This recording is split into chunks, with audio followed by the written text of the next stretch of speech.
বন্ধু, আজকে আর বাইরে যাওয়া যাবে না। বাইরের আকাশের অবস্থা ভালো না, যে কোনো সময় বৃষ্টি নামতে পারে। তাছাড়া যেভাবে বিদ্যুৎ চমকাচ্ছে আমার অনেক ভয় লাগে। আজকে আর যাব না।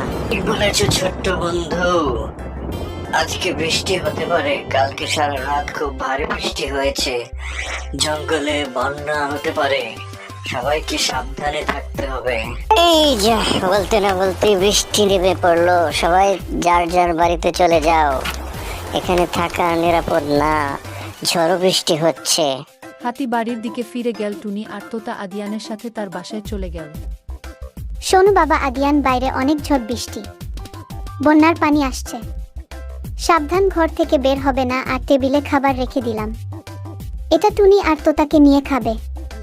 আমি ঘরেই আছি, কিছু লাগলে জানাবে।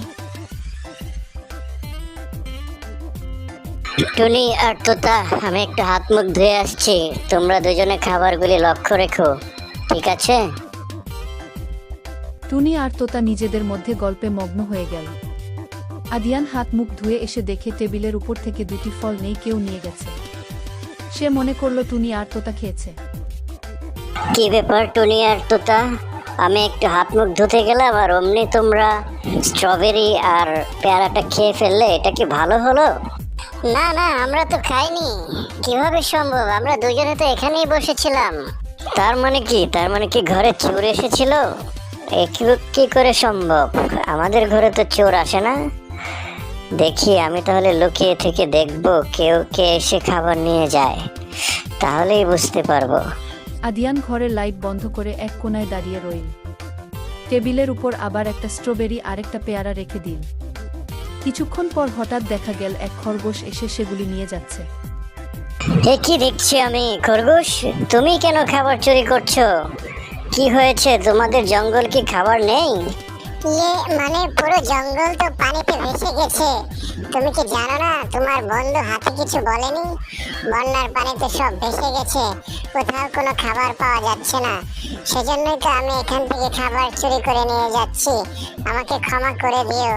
কি বলছো? এ তো অনেক বিপদের কথা। মা মা, শুনেছো মা? আদিয়ান, এভাবে ডাকছিস কেন? কি হয়েছে? মা জানো, জঙ্গলে না বন্যা হয়ে গেছে, খরগোশরা কোনো খাবার পাচ্ছে না, সেজন্য আমাদের খাবার চুরি করতে এসেছিল। মা, আমি এই খাবারগুলি খরগোশকে দিয়ে দেই? আচ্ছা ঠিক আছে, দিয়ে দে, কিন্তু তুই সাবধান, বাইরে বের হবি না। শোনো টুনি আর তোতা, আমাদেরকে এই বিপদের সময় ঘরে বসে থাকলে চলবে না। যেসব বন্ধুরা বন্যায় বিপদের মধ্যে আছে, খাবার পাচ্ছে না, আশ্রয় পাচ্ছে না, তাদেরকে সাহায্য করতে হবে। বাইরে গিয়ে দেখতে হবে বন্যার কি পরিস্থিতি। এখনই হাতিকে খবর দাও, আমরা হাতিকে নিয়ে যাব, সবাইকে উদ্ধার করে নিয়ে আসবো, তাদেরকে পর্যাপ্ত খাবার দিয়ে আসবো। তুমি ঠিক বলেছো, তাদের বিপদে আমাদেরকে পাশে দাঁড়াতেই হবে। ছোট্ট বন্ধু, বন্যার পানিতে তো সব ভেসে গেছে। কি অবস্থা, যেদিকে তাকাই শুধু পানি আর পানি। বন্যার কারণে মানুষ, পশু পাখি সবাই কষ্ট পাচ্ছে। এদেরকে উদ্ধার করতে হবে, নিরাপদ আশ্রয়ে নিয়ে যেতে হবে। ঠিক বলেছে হাতি বন্ধু, আমাদেরকে গিয়ে সবাইকে জানাইতে হবে যে বন্যায় কি অবস্থা। মানুষ, পশু পাখি সবাইকে উদ্ধার করার ব্যবস্থা করতে হবে। চলো এখনই যাই, আমরা সবাইকে নিয়ে আসি। আদিয়ান এবং তার বন্ধুরা গ্রামবাসীদের সহযোগিতায় বন্যার্থ মানুষ এবং পশু পাখিদের সাহায্যে এগিয়ে আসলো। তারা বন্যাকবলিত মানুষদের রক্ষা করল, সাথে পশু পাখিদেরও রক্ষা করল।